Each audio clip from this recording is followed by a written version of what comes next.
When we do a DISC personality profiling, let me just help you understand what DISC means first, alright? D stands for dominant. In other words, children who have this dominant nature are natural leaders. They are very risk takers. They are willing to go forth and try, right? The I are for children who are very influencing. They are the ones that you will find very talkative. And they'll talk to anybody and everybody with no fear. But the one thing about them is that they just need company. They need to be among people. And during this circuit breaker, some of you parents will find that your child is stressed because the child is deprived of his or her classmates. He or she needs people around them. The parents are not enough because the parents are not the ones that communicate with them at their level. They need people who are at their level. So the school is the part that they're missing. Okay. The S are for children who are very steady. They're very people-centric. They're very caring. But they're also not those who will accept change very readily. Okay. So this circuit breaker again creates problems for them because it's a total change of their natural comfort zone. Of being in school, or being etc. So they too have to adjust. And if, like what you say, the parents are quarreling at home, this poor child is just, the emotions are just turned upside down. And that's where the stress point comes up. For those who are C, it's about being compliant. And a compliant child is a very task-oriented child. They need data and information to sometimes make decisions, right? And so again, all these plays a part into the child who is in your home today, and it's creating stress. They're no longer in their natural environment, which is going to school, going out for ECA, meeting their friends, etc., right? Okay. So how will this help you is when you do a profiling for your child, you then understand that, okay, I have 3 children. One could be a D, one could be an S, one could be an I, or whatever. And then you understand their charism. I just said a D needs to lead. But because we treat our children from top down, every decision we make for them versus allowing them to make the decision. So we are stifling their giftedness of being able to make decisions that lead. So I'll give you an example. A lot of parents, when they bring the children up, they tell the children, I want you to wear this color, I want you to wear this pattern, I want you to wear this shoe brand, etc., etc., etc. And if the child is a D child, he or she cannot and doesn't have the opportunity to make decisions. As a result, they are being stifled. They want to make the decision, but they cannot because the parents keep saying, do it. But if you understand your child's makeup and you know that your child is a D, you allow your child to exercise the charism. Instead of telling your child, wear this color, buy this shoe, buy this brand, you go to a shopping center and you tell the child, okay, this is a shopping center. You want to buy a pair of shoes, right? You want to buy t-shirts, whatever. You go and choose what you want.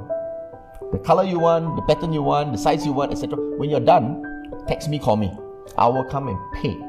Now, there's a big difference telling the child, you must buy this versus go and choose, come back to me, and I'll pay. You allow the child, the D child, to exercise the charism. Then the child feels, my mommy and daddy respect my decision. So the child feels more connected with you because you have allowed the child to do that. Just a simple example. So if you know how your child is wired, you will allow your child to exercise the charism. It's very important. Small little thing, very, very important. Let me share with you another example which is very common. My child is not studying enough and I want him to sit there for an hour to study. But every now and then he's very fidgety. He goes to do something else. He just doesn't want to stay there to study. And then, when I do the DISC, I find that my child is an I-wired child. That gives me a different story. An I-wired child, the mind is always wandering. They're always multitasking. They're always doing things every now and then. And they cannot sit still and concentrate for a full hour. Okay? Because as they're doing this thing, they're thinking, I forgot to text my friend. Then they go and do something else. Then they come back again. They continue, I forgot to finish this. Then he goes and do something, it comes back again. As a result, they drop the ball on the main thing that they're supposed to do. Now, couple that with a mother or a father who is a C-wired. The C-wired person must do from A to Z. You cannot jump from 1 to 3, 3 to 5 and come back to 2. No way. You must be from 1 and end in 10. If that's the way. So the C mother will say, sit down here and finish your studies. No, you must do your things here. You must, etc., etc. But the child is eye-wired and they cannot concentrate for so long. But the eye-wired child can concentrate in short spans. 10 minutes, 15 minutes, 10 minutes, 15 minutes. So if the mother knew that this is an eye child, she would say, okay, you concentrate for 10 minutes, okay? I'll let you go and play. Do something else, and then you come back again, right? Then I will reward you when you come back. Because eye child thrives on praise and acceptance. So when the child comes back and says, oh, every time I come back, I get 1 star. Oh, happy, or I get a sweet. I want to come back. So he spends 15 minutes fully concentrating. Off he goes, plays his Game Boy for a little while. Comes back again, the mom says, okay, you get 1 star. If you get 10 star, I buy you something, or I reward you with this. So she used reward and praise to attract and motivate the child. Because then she knows my child is eye-wired. That's how she does it. But if she doesn't know, then she's getting very stressed out. Why my child cannot sit still and study and do from 1 to 10? Because I'm C-wired. The mother is C-wired. Cannot understand. So as a result, what she does, she pours oil onto fire and starts scolding the child, beating the child, punishing the child. And the child says, why are you punishing me? That's how I'm wired. I cannot sit still for an hour, mom. Don't you understand that? And because the child is young, no choice, right? Kena. But that adds more and more stress to the child, to the point the child hates studying Chinese, or hates studying mathematics, because my mother forced me to do it. So the approach is wrong. Because they don't understand. Having said that, Yeah. does that mean that if I were to understand his personality, Yes. which is an I, Yes. alright, and I allow him Yep. to do his own way, Not his own way, but you have boundaries. You set boundaries for him as well. there it goes, right? Yes. So I suppose is for a C parent Yes.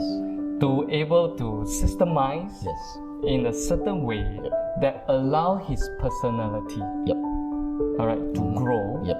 but yet at the same time Yes. slowly get him into a C mode. Into a systematic way of doing it. systematic He won't be a way. C. Never be a C. You never be C. Okay. In other words, the expectation, right, of the parents. Correct. Because now we're talking about how this personality profiling will help parents. Exactly. So I think it's really like to able to manage their own expectation. Correct. For example, you're right. Yep. My I child is never going to be a C child. Never. But maybe I can get him Yep. to have maybe 30%, 40% C. Yep. But what is more important is to let the I also able to grow healthily. Correct. Right. Exactly. Rather than to stifle that I Yes. and try to get him to become a 100% C. Not possible. It's like putting a square peg in a round hole. Yeah, Eventually, what happens is they will rebel. that's right. They will rebel. Alright. And that's why parents cannot figure out, why is my child so rebellious? It's because of these little things. Yeah. And worse is they compare with themselves as the yardstick. You see, I can do it. Why not you? Exactly. Or they compare with someone else. Another someone else's child, or the Okay. brother, or the sister, and it makes the child feel... That is worse. So it's low self-esteem starts from there. I'm not good enough. You're a hopeless child. So the word hopeless has a major impact. Parents should never use that word hopeless on a child.